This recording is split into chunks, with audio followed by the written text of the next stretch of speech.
Bueno, acá estamos en la segunda parte y vamos a charlar un poco de lo que es el neoclásico para poder comprender el contexto y demás. Este va a ser un estilo también, no solamente un periodo, que se va a extender bastante. Empieza en el siglo XVIII hasta, perdón, y a lo largo del siglo XIX. La mayoría de los centros van a ser Roma y París, pero sin embargo, si nos ponemos a observar, por ejemplo, nosotros tenemos muchas edificaciones, en el caso de arquitectónico neoclásico, entonces lo vamos a poder ver en muchos lugares. Ahora, ¿cuándo pasó este cambio? ¿Qué cambió a partir del rococó, no? Nos habíamos quedado ahí, del barroco. Bueno, ustedes se acuerdan que el barroco, básicamente, y sobre todo también el rococó, más que el barroco, el rococó, está sobre todo impuesto el gusto por las cortes absolutistas, ¿sí? Por la aristocracia. Entonces, ahora la sociedad había cambiado, ¿sí? Ya estas formas de pintura, formas de arte, perdón, ya no van a ser acordes a este momento histórico. ¿Y por qué? ¿Qué pasó? Por ejemplo, en 1776 va a empezar el proceso de independencia de Estados Unidos. Ustedes me van a decir, ay, pero lo que vimos es en Europa. No importa, no importa. Ya el mundo estaba empezando a cambiar. En el 89 tenemos la Revolución Francesa, ¿sí? Que va a generar toda una oleada revolucionaria en toda Europa, incluso en América. ¿Sí? Entonces surge también una nueva sociedad que después lo va a seguir la revolución industrial, donde la sociedad va a cambiar, por ejemplo, el urbanismo va a cambiar su trabajo, las ciudades van a cambiar, entonces ya el arte no tenía que ver con los intereses, sobre todo de la burguesía. Entonces es necesario cambiar el lenguaje. Esto lo vamos a ver en reiteradas ocasiones, sobre todo, por ejemplo, cuando veamos vanguardias, ¿no? Una vanguardia representa el momento histórico porque si no, no funciona, es un arte que no se vuelve funcional. Entonces, esto también va a haber una cuestión, un hecho que va a determinar el nacimiento de las formas neoclásicas, que son hallazgos arqueológicos. ¿Sí? O sea, el neoclásico va a estar frente al barroco, porque el barroco le va a resultar opulento, con excesos, ¿no? El rococó también, exceso de, ¿se acuerdan? La roquelle, el dorado a la hoja, esto, el otro, no, too much, too much. Entonces ya van a decir, bueno, vamos a observar las formas griegas y romanas. A ver, cuando pueda hacer zoom. Bueno, vamos a observar las formas griegas y romanas, sobre todo griegas, y a eso lo vamos a llamar clásico. ¿Sí? Bueno, esto ya había sucedido en el Renacimiento. Y a partir de ese arte lo van a tomar como un modelo para seguir. Pero ahora, lo que va a suceder es que en el 1719, van a encontrarse con los hallazgos, los restos, perdón, de la ciudad de Herculano, y después en 1748 con Pompeya. ¿Sí? ¿Qué pasó acá? En el 79 a.C. Ocurre la erupción del volcán del Vesubio, que lo que hizo fue, no era lava, sino que eran cenizas. Ustedes piensen en las temperaturas donde la gente estaba haciendo sus cuestiones cotidianas, y vino como una ola de calor y los convirtió a todos en roca. Nadie se dio cuenta que eso pasó, o sea, era una temperatura y una velocidad impresionantes. Entonces encontraron, no sé si ustedes conocerán, pero por ejemplo, había gente que estaba amasando el pan y quedó así, un perrito durmiendo. Entonces se encontraron con algo nunca tocado o sea, objetos de 1700 años, y fue como un viaje en el tiempo, o sea, se les voló la tapa del cerebro porque no podían entender lo intacto que estaba todo, y tuvieron acceso a la cotidianeidad de la ciudad de Pompeya y de Herculano, y, y eso les cambió para siempre su mirada. Entonces empezó a verse esta cultura y se vuelve moda, así es. Entonces, por ejemplo, bueno, esto que habíamos hablado recién de los gabinetes ocio, bueno, empieza también el anticuarismo, se le da mucho valor a las antigüedades, no tanto por lo estético, ni por cómo estaban producidos, sino por el valor histórico que tienen. Entonces, por ejemplo, bueno, encuentran los mosaicos, pinturas murales, eh, y también empiezan a reproducirse de alguna forma, los artistas empiezan a tomar como modelo, incluso a copiar y reproducirse, y muy de a poco se instala como el estilo predominante de la época. Si ustedes piensan que esto lo encontraron fresquito, fresquito, estos eran los baños, ven que es mosaico, son todas teselas, eh, y fue como abrir las cápsulas del tiempo, ¿sí? Entonces eso marcó muchísimo a la sociedad y sobre todo también al mundo del arte. A su vez muchos, por ejemplo, muchos burgueses compraban pedacitos de columna, por ejemplo, compraban pedacitos de esculturas, ¿se acuerdan? Este zócalo, el famoso zócalo. Entonces también nace la falsificación, ¿sí? Y ahí el mercado negro de lo que habíamos hablado, porque se ponen de moda los objetos eh, de esta cultura. Ahora esta, por ejemplo, fue en una cuna, ¿sí? Todo quedó intacto. Eh, bueno, y entonces esta moda que nace, acá tenemos al amigo Robert Adam, que empieza a decorar los espacios, esto sobre todo se da mucho más en Inglaterra, es más, lo pueden corroborar en un montón de películas, se da en Inglaterra la cuestión de decorar con elementos neoclásicos. Ven, por ejemplo, tenemos la presencia de columnas con capiteles, este no correspondería a ninguno, pero capiteles tirando a lo clásico, esculturas, esta es de Augusto, ahí tenemos una imitación de Augusto, bueno, imitación no lo sabemos, quizá es original, sí, los casetones, la línea más razonable que tenían los clásicos, ¿sí? Por ejemplo, bueno, acá tenés un livingcito para tomarte unos mates con casetones, ¿sí? Pero esto se vuelve moda, y al volverse moda se vuelve como, no les voy a decir masivo porque no correspondería, pero la gente va a tener como objeto del deseo estas cuestiones clásicas. Entonces ya acá tenemos el nombre de este periodo, que es neoclásico. ¿Por qué? Neo porque es nuevo. Si fuera clásico estamos hablando de la Roma antigua, ¿sí? O de la Grecia antigua, pero es neo porque es nuevo.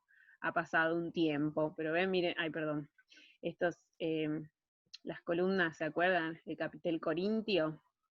Entonces vuelve todo eso. Si nosotros queremos traerlo para acá, por ejemplo, si observan la Facultad de Derecho, es neoclásica. Creo que la Facultad de Ingeniería, si mal no recuerdo, también eh, el Congreso.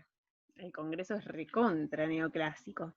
Sí que es un estilo más bien elegante, sencillo, entre comillas, y muy idealizado, ¿sí? Una línea perfecta, la pose perfecta. ¿Se acuerdan? La falta de emoción, la razón, la cuestión centrada. Pero vamos a ver que quizás un poco no van a seguir tan al pie de la letra esto, pero bueno, lo tenemos que ir viendo. Esto en cuanto a decoración. Después, bueno, es como un poco el momento de las modas. Si pueden ver, bueno, si pueden ver, no. Seguro muchos habrán visto, por ejemplo, alguna película de Jane Austen, por ejemplo, Orgullo y Prejuicio, la que actúa, no me sé los nombres de los actores, pero la última. Ellos están en Pemberley, que era la casa de Mr. Darcy, y ellos son ingleses y tiene todo un patio a la forma neoclásica. Tiene un salón de esculturas neoclásico, se ven todas las columnas, entonces también el corte imperio de estos vestidos como desde abajo del pecho es neoclásico y vamos a ver después por qué. Pero si quieren situarse más o menos, esa sería la sociedad que va a elegir estas formas. Bueno, y en cuanto a sociedad hablamos, va a surgir el concepto de turismo, ¿sí? O sea, no es como Mirta, acá Mirta no tiene nada que ver, se llama Le Grand Tour. Perdón. Em, ¿Qué era esto? Eran los jóvenes burgueses con algún dinero, viajaban por Roma, sobre todo, para refinar sus gustos. Era como, bueno, ahora también está un poco el viaje a Europa de mochilero para ser parte de la sociedad, y bueno, esto era, sobre todo, se hizo conocido con la literatura inglesa que cuentan estos viajes, y es como un poco el concepto de turismo que nace, pero a veces duraban meses o hasta años, no tan turistas, digamos, tenían un buen presupuesto. En general eran jóvenes británicos, como vemos a este Don, ¿sí? Y bueno, de clase media alta, era como una cosa educativa, pero mezclada con esparcimiento, pero también el concepto es que no necesariamente tenían que ser artistas, ¿sí? Era un viaje. Entonces lo que vemos acá, estos son pinturas que, bueno, la mayoría los hacía un artista específico que tenía, creo que lo puso en otra diapositiva, se llamaba Pompeo Batoni, pero no interesa mucho, pero la cuestión es que los retrataba, como que estaban ahí felices, estoy viajando, y rodeado de todos estos elementos que legitimaba el neoclásico, que es la escultura clásica, las columnas clásicas, bueno, sus vestimentas, ¿no? Miren si este va a caminar todos esos kilómetros con estas calcitas. Entonces los muestra de estas formas. Ellos, al finalizar su viaje, se hacían un retrato por este pintor, entonces era como que testimoniaba, porque como existe, o si no lo ponen en Instagram, no existe, y incluso también se habían adquirido antigüedades, estas antigüedades que decíamos hoy, ven que acá tienen un mapita en la mano, esto era como una forma de testimoniar que, bueno, habían sido tan audaces para hacer este Le Grand Tour, ¿sí? Sobre todo con esta visión al arte más clásico. Se ve que este era un señor escocés, ¿sí? Pero ven que siempre están mostrando esto, ven las ruinas, eh, cosas más fantasiosas, ¿no? No tiene por qué ser una obra que reconozcamos, más ruinas. Sí, ellos ahí muy frescos, sobre todo muy frescos. Pero bueno, esto está avalando la cuestión neoclásica. Y por último vamos a hablar de un escritor, en realidad este es como uno de los primeros historiadores del arte, que se llama Winkelmann, ¿sí? Joachim Winkelmann, y que él va a como empezar a catalogar el arte de forma tal, nosotros hemos visto otros anteriores, pero Winkelmann lo que hace es decir con una mirada más totalitaria, o sea, hacia atrás y mirando todo lo que ha sucedido, incluye el barroco y demás. Entonces hace un catálogo de las obras más importantes del periodo. ¿Sí? Hace un libro que se llama Reflexiones sobre la imitación de los griegos en la pintura y la escultura. Y una frase muy interesante como para también comprender el pensamiento del momento, que esto lo tenemos siempre que tener para poder comprender por qué una pintura es así y cambia tanto, es que a los modernos solo les queda un camino para ser grandes y quizás inigualados, imitar a los antiguos. ¿Sí? Acá ya pone una premisa de imitación, quizás no tanto de originalidad. Eh, por ejemplo, este eran sus libros de Winkelmann. Muchos le dicen el padre de la arqueología también, pero la cuestión es que él va a incluir todas estas eh, esculturas y obras clásicas que va a marcar al arte del periodo, ¿no? Incluso muchas se perdieron y el único registro que quedó fue en el libro de Winkelmann, o sea que hasta hoy nos sirve. Eh, bueno, después también tenemos esta figura de Albani, ¿sí? Que va a descubrir, él era coleccionista, en realidad no descubre, compra el famoso, esperen, ahí les hago un zoom, así se lo anotan bien, el Apolo de Belvedere, ¿sí? El Apolo de Belvedere lo vamos a nombrar muchas veces, así que recuérdenlo, que es este señor. ¿Sí? Es una escultura de un Apolo, obviamente. Belvedere es un lugar, y que en realidad este hombre, Albani, le pide a Winkelmann que escriba en la historia de Dante poniendo que esta escultura del Apolo es la más importante de todas, entonces su compra como la más importante.